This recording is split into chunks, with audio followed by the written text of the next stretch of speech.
Today, we are diving deep into one of history's greatest what-if scenarios. How different would our world truly be? You step outside and see streets lined with ancient aqueducts still flowing strong. Every sign, every conversation, every broadcast is in Latin. From the cold shores of Britain to the sun-baked plains of Mesopotamia, one empire rules them all. No France, no Germany, no United States. Just Rome, eternal and unbroken, stretching across 2,000 years of uninterrupted power. It sounds like science fiction, but historians and philosophers have debated this question for centuries. What if the greatest civilization the ancient world ever produced had simply survived? Would we be living in a utopia of advanced technology and unified law? Or would we be trapped under the iron heel of an immortal authoritarian empire? This is where our story truly begins, because what if none of that had to happen? For centuries, Rome stood as the greatest civilization the world had ever seen. But by the 400s, cracks had become chasms. On September 4th, 476 Anno Domini, the last Western Roman emperor, Romulus Augustulus, was deposed by the Germanic chieftain Odoacer. Just like that, 1,000 years of Roman power came to an end. But this collapse didn't happen overnight. It was the result of decades of relentless barbarian pressure along the borders, catastrophic internal corruption eating away at leadership, a crumbling economy strangled by inflation and overtaxation. This is where our alternate timeline branches away from recorded history, and the possibilities become genuinely extraordinary. The critical question is simple yet profound. What if Rome had successfully repelled the barbarian invasions that ultimately tore it apart? Several realistic possibilities could have changed everything. Imagine stronger fortifications along the Rhine and Danube rivers, creating near impenetrable border defenses. Picture military commanders of genuine strategic brilliance, leaders capable of uniting fractured legions under one disciplined purpose. Consider political reforms that address the crippling corruption rotting Rome from within. Fairer taxation, reduced bureaucratic waste, and genuine loyalty rewarded over political favoritism. Any one of these changes could have shifted the balance.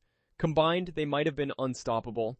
The Visigoths sacking Rome in 410, Odoacer deposing the last emperor in 476, these catastrophic moments were not inevitable. They were the result of accumulated failures, each one preventable. Now imagine what Roman governance might have looked like with centuries of uninterrupted development. The Rome that fell in 476 AD was already experimenting with complex administrative structures, but a stabilized empire could have taken things much further. Picture a reformed Senate, no longer a rubber stamp for emperors, but an actual deliberative body with real constitutional authority. Roman thinkers like Cicero had already laid the philosophical groundwork for representative governance.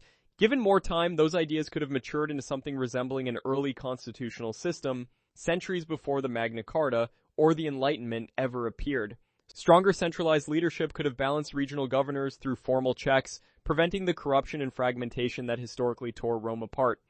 The empire already had professional bureaucrats, legal codes, and administrative provinces. With political reform rather than political decay, Rome might have invented modern governance before the medieval world even began. And the foundations of something resembling modern capitalism could have emerged nearly a millennium ahead of schedule. Trade routes stretching from Britain through North Africa and deep into the Middle East would have operated under one unified system, eliminating the fragmented tariffs and border conflicts that plagued medieval Europe for centuries. A single Roman currency would have kept commerce flowing without the confusion of dozens of competing coins and exchange rates. Standardized weights and measures would have made transactions predictable and fair across thousands of miles. Roman commercial law, already remarkably sophisticated, would have continued evolving, giving merchants legal protections that took the real world over 1,000 years to rediscover. Think about what that means in practical terms. No Dark Age economic collapse. The technological gap between their world and ours could have been almost unrecognizable. Rome was already centuries ahead of its time. Their road network stretched over 400,000 kilometers, connecting every corner of the empire with remarkable precision. Their aqueducts delivered fresh water to millions of citizens daily. They pioneered concrete so durable that structures built 2,000 years ago still stand today. Without the Dark Ages dragging progress into near standstill, imagine what Roman engineers might have achieved. Steam power, which wasn't harnessed until the 1800s, could have arrived by the 5th or 6th century.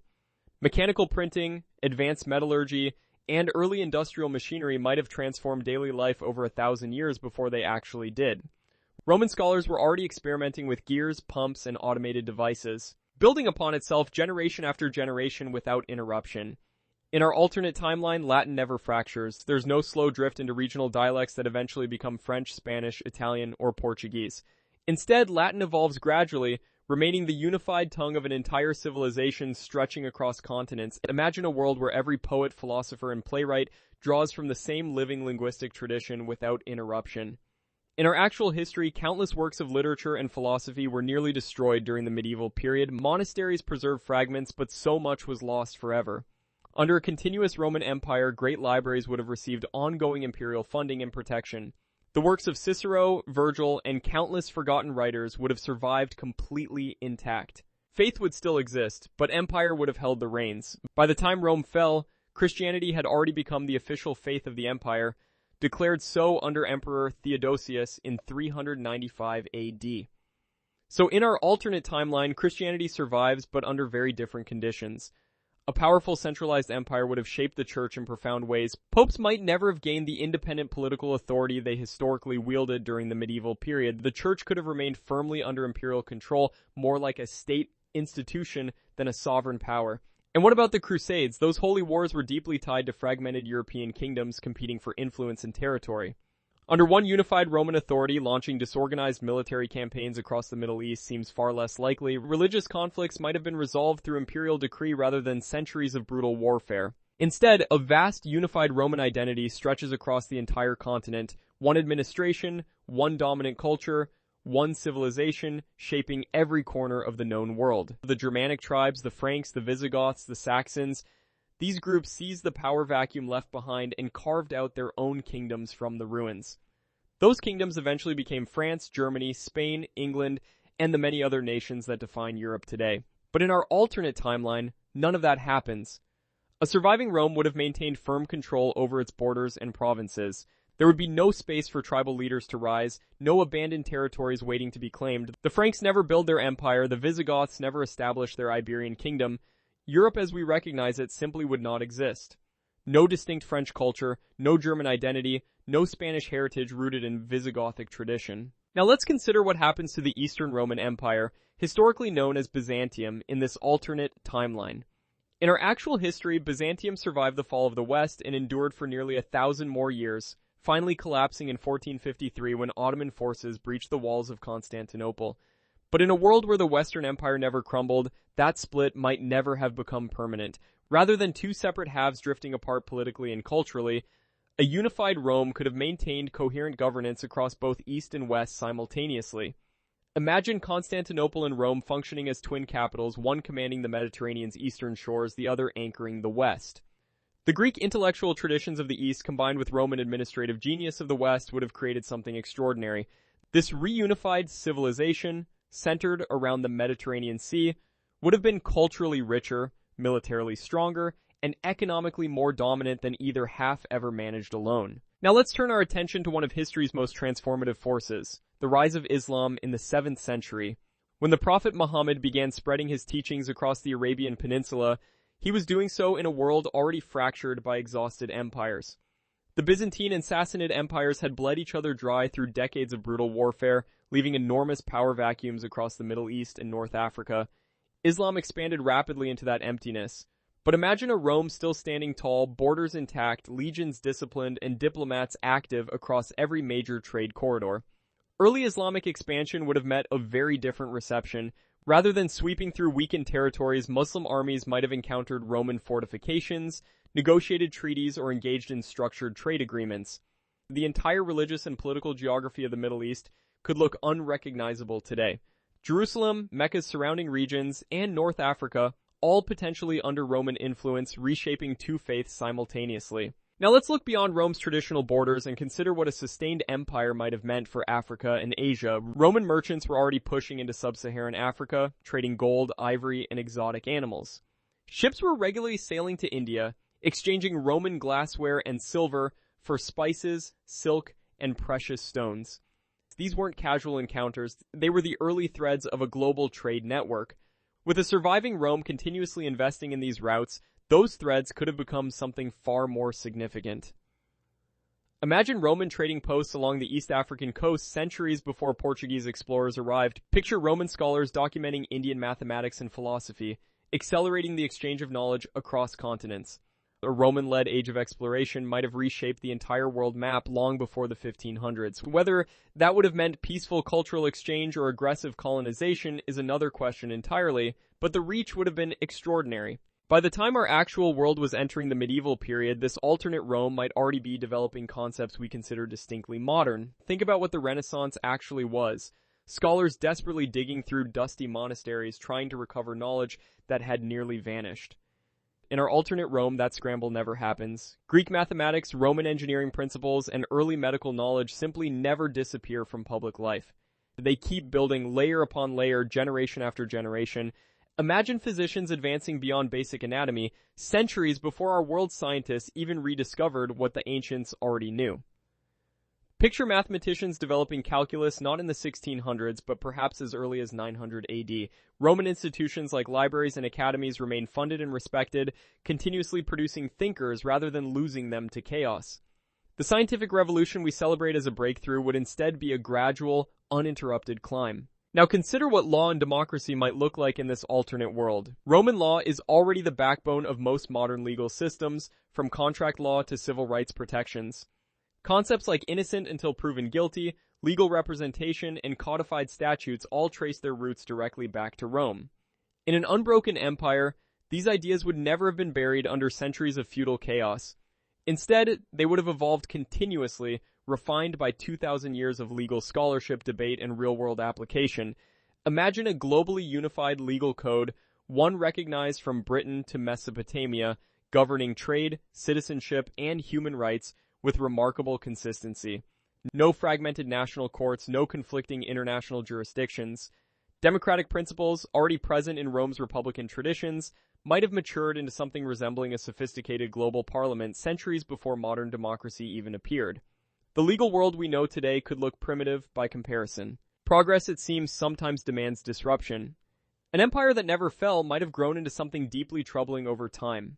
Unchecked power rarely stays benevolent. Without the external pressures that force political evolution, Rome could have drifted into permanent authoritarianism, silencing dissent, crushing intellectual rebellion, and strangling the very innovation we imagined flourishing earlier. History shows us that absolute power corrupts absolutely, and an empire spanning 2,000 uninterrupted years would have had every opportunity to perfect that corruption. Then there's the uncomfortable reality of slavery. Roman civilization was built on enslaved labor, fundamentally and unapologetically. Without the social upheavals, religious transformations, and competing moral philosophies that eventually fueled abolition movements in our actual world, slavery might have persisted indefinitely in this alternate timeline. Now here's a fascinating dimension of this alternate timeline. Identity itself would look completely different. In our world, national identity is everything. Being French, German, or British carries deep cultural weight, shaped by centuries of distinct languages, traditions, and histories. But in a surviving Roman Empire, that sense of separate nationhood would simply never develop. Imagine identifying first and foremost as a Roman citizen, regardless of whether you were born in what we now call England, Spain, or Egypt. Your loyalty would belong to Rome, not to any regional kingdom or emerging nation-state. On one hand, this could mean a world with far less nationalism, and therefore fewer of the destructive nationalist conflicts that plagued our actual history. No Franco-Prussian War, no bitter rivalries born from competing national pride. But there's a genuine loss here too. The rich tapestry of distinct European cultures, folk traditions, regional languages, and unique artistic expressions might never fully bloom. Unity, it turns out, has its own quiet cost. Now here's a fascinating question. Could something like World War I or World War II have happened in a world where Rome never fell? In our timeline, those catastrophic wars were driven largely by competing nation-states, rival empires, and fierce nationalist ideologies. Remove the nation-states and you remove the very engine that powered those conflicts. Without a France, Germany, Britain, or Austria-Hungary locked in territorial rivalries, the large-scale inter-European wars we know simply might not have existed in any recognizable form. But do not mistake that for peace. Rome had its own brutal traditions of internal warfare, succession crises, civil wars between rival emperors, and regional rebellions were constant threats throughout Roman history. Think of the Year of the Four Emperors or the Crisis of the 3rd century, devastating conflicts that tore the empire apart from within. So instead of world wars between nations, this alternate Rome might have suffered massive internal wars, equally destructive, but shaped entirely differently. The collapse might have simply been delayed, not prevented. What does a Roman world actually look like right now? Imagine a single global administrative system, stretching across continents, managing space programs launched under the Roman eagle, digital infrastructure governed by Latin-derived protocols, and cities still organized around the ancient grid system, but now humming with fiber optic networks and artificial intelligence. A Roman Senate might be debating interplanetary colonization rather than provincial taxation. Citizens from Britain to Mesopotamia logging into the same government platform, speaking dialects of a shared Latin tongue. But here is the sobering counterpoint. Empires carrying that much weight rarely survive indefinitely. Collapse, painful as it is, can quietly plant the seeds of something far greater than what came before. Rome's actual fall, as catastrophic as it was, may have accidentally gifted humanity something invaluable. When the empire crumbled, Europe fractured into dozens of competing kingdoms and city-states, and competition, it turns out, is one of history's greatest engines of progress. These rival states raced against each other militarily, economically, and intellectually. No single power could dominate everyone else for long. That pressure forced innovation. It sparked the age of exploration, as nations scrambled for resources and trade advantages. It eventually pushed societies toward democratic reforms because rulers needed the cooperation of their citizens to stay competitive. And what does your answer reveal about what civilization truly means? The fall of Rome was undeniably devastating, centuries of knowledge disrupted, cities crumbling, lives lost to chaos and uncertainty. And yet, from those ruins emerged everything that defines our modern world. The French language, German identity, English common law, the Renaissance, the Reformation, democracy, diversity. None of it exists without that collapse. Rome's fall was simultaneously the greatest tragedy and the greatest catalyst in human history. 2,000 years of unbroken empire might have given us faster technology, unified law, and continuous progress. But would it have given us freedom? Would it have given us you with your unique culture, language, and identity? So here is the question worth sitting with tonight. If you could truly choose a world of Roman unity and order, or our beautifully complicated, diverse, and chaotic reality, which world would you honestly pick?